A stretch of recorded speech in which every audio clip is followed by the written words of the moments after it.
is Calxiyn, and today, if you enjoy this video, remember to check out our Patreon for Patreon-related things. I guess Hunter's making, like, this crinkling noise, like the loudest thing ever. I have a sore throat! Yeah, I wonder why, Hunter. Lavenge. I wonder why. I've been sucking too much dick. What do you want? Okay. Anyway, you should also join our Discord server if you like our videos. So, today we are going to talk about, this isn't really a series that I'm going to make exactly. It's more of just like a, I don't want to say even a one-off. Like, we talk about RWBY and writing a lot. I like to talk about RWBY and writing more, and so this is kind of one of those things. So, today we are going to talk about the irony of Jaune's transcripts. Okay? Mm-hmm. Are you with me so far? Okay. So what I mean by this is, as we all know, Jaune faked his transcripts to get into Beacon, right? Mm-hmm. He forged all of his papers, and I want to talk about that another day. Like, that Jaune went through the trouble of forging all of his papers, but then acted like he didn't really want it. You know what I mean? Like, for somebody that forged your way into school, you'd think that he'd be a little bit more dedicated. I guess, like, a more dedicated student, more willing to... you know, get training and stuff like that. Like, I get that he was kind of being, like, ashamed of himself and everything, but at the same time, if you really want something so bad that you do something illegal, I would say that you work for it. You know what I mean? But that's a conversation for another day. We've talked about that in the Discord server a lot, how I find it weird that, like, again, you're forging government, question mark, if these schools are attached to the government. We know that the headmasters have a seat on the council, which is basically the government, so I'm gonna guess yes. So you're forging government papers for you then to basically flunk out of school, and I'm like... Okay, and so, again, we've talked about this on the Discord server, but I said it would make more sense if Jaune was kind of forced there, you know, by his parents and didn't really want to be there instead of having his transcripts forged, because then you could kind of go into, like, I didn't want to be here, but everybody in my family are great huntsmen, and I just suck, and that would make more sense for his character instead of him forging his papers and just being bad. It'd be more like he has a skill level, question mark, again, but he doesn't really want to do it, or even he doesn't have the skill level, but his daddy bought his way in, sort of thing, like, with, like, his grandfather fought into the war, like, you guys could hone the skills of this boy, you know what I mean? Which raises the question, like, are these schools publicly funded, or do you have Okay, well, let's just hold on there for a minute. Anyways... Is there, like, a tax agency? What's the tax rate on, like, the top 1%? So, this, like, that was leading into our current discussion, which is... In the first episode of RWBY Volume 5, we found out that Mercury, Emerald, and Cinder all supposedly forged their transcripts to get into the school. Now, Lionheart says this, and it's kind of debatable on whether or not Lionheart, they actually forged it, or Lionheart just, like, let them in, but I feel like they'd still have to forge it, though. Like, even if Lionheart and he was able to tell them, like, retrospectively that they were forged. Yeah, and so I feel like even if he did let them in because they're part of Cinder's plot, he would need to... How do I explain this? He would have to fool the teachers, right? And so he would need to make forgeries anyway. He couldn't just let them in without papers. Mm-hmm. So I think either way, whether Lionheart is kind of telling the truth about that, quote-unquote, or not, I feel like they're definitely forged. Like, that is not up for debate. They were definitely forged papers. So anyway... I mean, they say as much. Yeah, but I'm saying that Lionheart being in on it doesn't mean that there were never forged papers, is my point. And we even have Ozpin, who probably turned a blind eye to Jaune, right? And so you kind of see how these things connect in a way. And definitely to Blake. So this is... And definitely to Blake, yes. So this is kind of where RWBY and like working with irony comes in, because you have Jaune, the headmaster turned a blind eye to him so he could go to school there, right? He forged his transcripts, and sort of the rest is history, we all know from there. And then you have Lionheart, who also turned a blind eye, and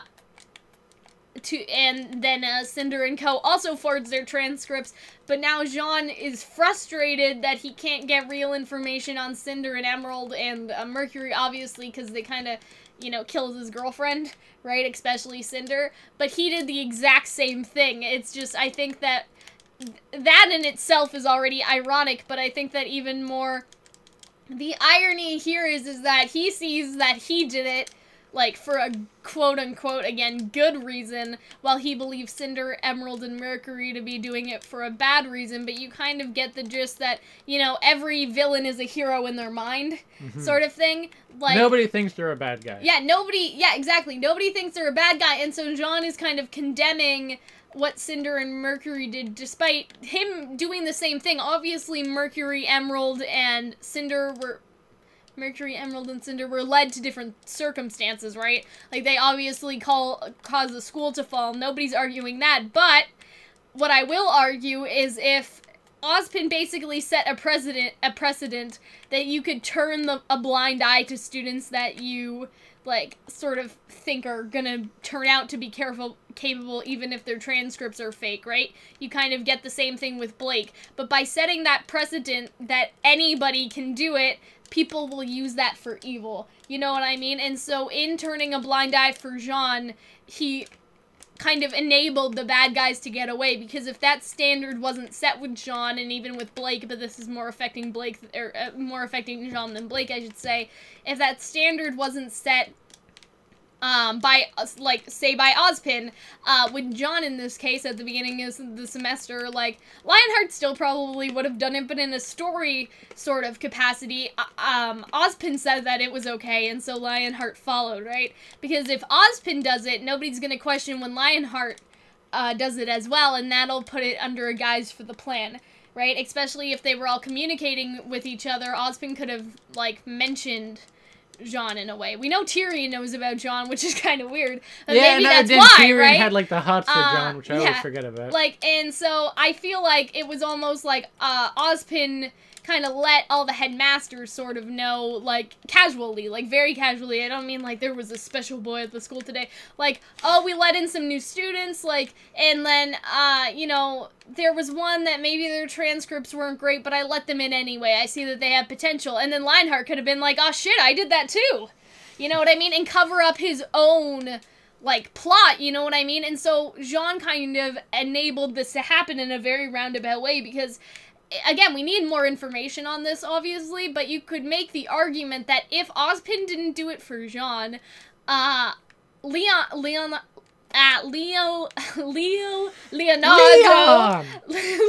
Lionheart wouldn't do it for other people. Like, he wouldn't be able to do it the same way that he did.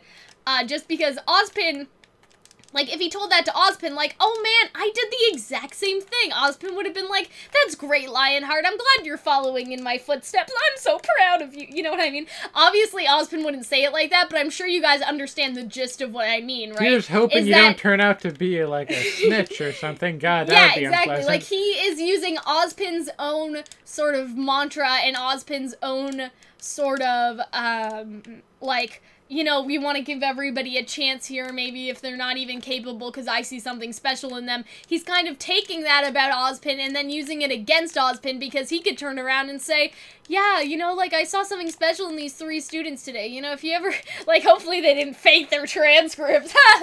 You know what I mean? And so, like, do you understand what I'm saying, Hunter? You've been very quiet. I just want to give you a chance to chime in with this, because I feel like it's very difficult to explain, but very easy at the same time. It could be an argument that, like, yeah, okay, sometimes skirting the rules, you know, are good.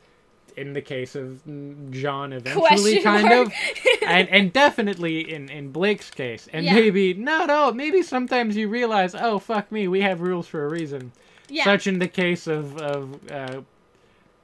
Cinder and Roman and Roman. Yes, Roman went to this. Hello, fellow students. What I mean? I think it's kind of like using Ozpin's trustingness and using Ozpin's sort of rule breaking almost against him in a sense, and Jaune was a big part of that, and in a sense, like, Jaune kind of, I don't want to say Jaune got Pierre killed, but he should feel some responsibility that he enabled the system where this should happen. Because if you think about it, and this kind of goes along with the, like, Ozpin is evil, but not really evil, but in a gray area sort of situation, but if you think about it, right, Ozpin let in RWBY early when she wasn't supposed to, because he saw potential in her. Dude, he let in Blake, even though he kind of knew she was a white fairy member. Like, he let in Jaune, like, that's 3 3 people, like, and we don't even know everybody else, you know what I mean? That would be like the dean of Harvard. So, like, I let in a member of Al-Qaeda, a 6-year-old, and a fuck-up. Well... What are we gonna do, guys? Well, remember, this is a bad example, but remember in Legally Blonde, they say they let her in because of multiculturalism? They basically let her in because she's hot. Then we needed a hot. A hot blonde. Hot is a culture. I know, you know? like, hot, exactly. And so that's the excuse that they give.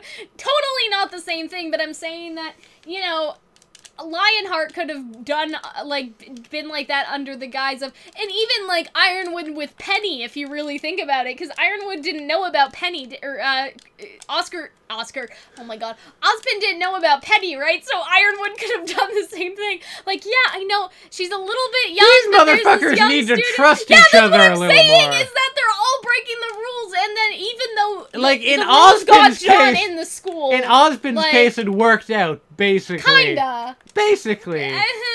I mean, John's doing his best. Yeah, but you know... And Blake is an absolute success. Yeah, but you understand what I'm saying, though, right? And Ruby's also a success, so you know. But you do understand. I do know. Like, Ozpin enabled Ironwood to let in, like... I wouldn't peg Ruby, or Penny, much older than Ruby, to be perfectly honest. I get the sensation And so, like, it's kind of like... Ironwood snuck Penny into the school without Ozpin knowing, right? And then, you know... How do I explain this? Ironwood let them sneak in, too. Like, everybody's sneaking people in for their own agenda, and so there's definitely some irony here in that the same system that enabled John to get where he is today basically caused the death of Pyrrha. There is quite a bit of irony in that. You are absolutely and so correct. That is basically what this video is about. It's about the irony of John's transcripts, and so I hope that you guys enjoyed this. There's nothing else I really want to say about the topic. Fuck me, can we in case you were wondering, the answer to the question, can we stretch out a video topic is, we'll get back to you on that. Well... is first, let's do it, before I can answer This is a developing story, right? Before I can answer that question, I would like to do a 32-minute deep dive on the symbolism of RWBY. Come along!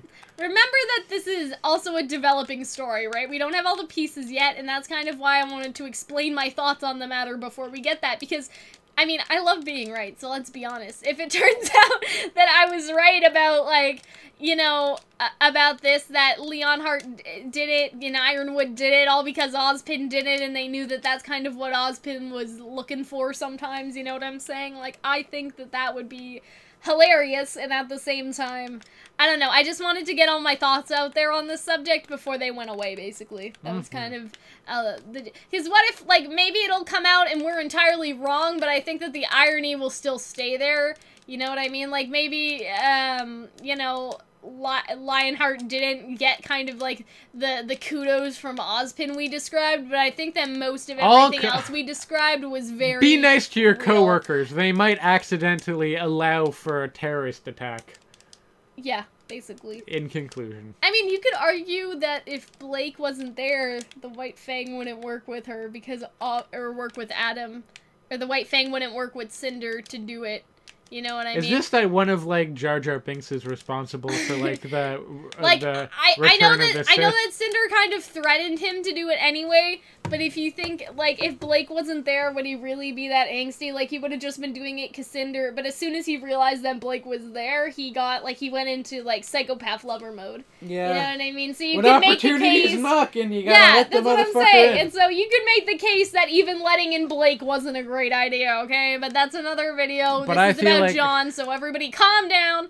And anyway, I hope that you guys enjoyed this video. If you did, you should join our Discord server. Again, this is a, like, quote-unquote developing story, so we only have part of the pieces right now. That's why I like to do these videos before the episode comes out, like the second episode, because we gotta get this now. What if that's, like, that's how, like, RWBY ends? Like, its final thing is, like, and now we're past legislation of... they just killed Cinder, you know, they're all buff and old. You know, there's a time skip. Ruby's missing an arm too. And then like it's like, and then we finally like Oscar's like, well, I guess I'm the headmaster of New Beacon Academy. He's like, but don't remember, or rather, remember to not bring in, you know, the unwashed masses. And everyone giggles and then freeze frame, and it ends like a sitcom. Okay. That's how I imagine. Thanks for that, Hunter. What I was gonna say though is that I like to get, a lot of people are kind of mad at me sometimes. They're like, Cal, if you solved it before the episode comes out, it's no fun. It's like somebody solving a magic trick, okay? The magician gets sad, and I'm like, well, fuck Miles and Carrie. They're never gonna see this. I don't care if they get sad that I solved their little writing things. These writing things are meant to be solved, okay? Like, you know, like... There's a map to the treasure in the Constitution of the United States. You know what I mean? I'm like, guys, like, you're watching a video about it, so how mad can you really be that, like, we like, quote-unquote, solved it, you know what I mean? I don't think like, just chill, we probably didn't solve anything, so don't worry about it. Anyways, I guess, we're gonna head off now. Again, I hope that you guys enjoyed this, and, our other videos relating to the recent episode of RWBY Volume 5, Episode 1. I hope that you guys liked it. We'll see you later. Bye-bye!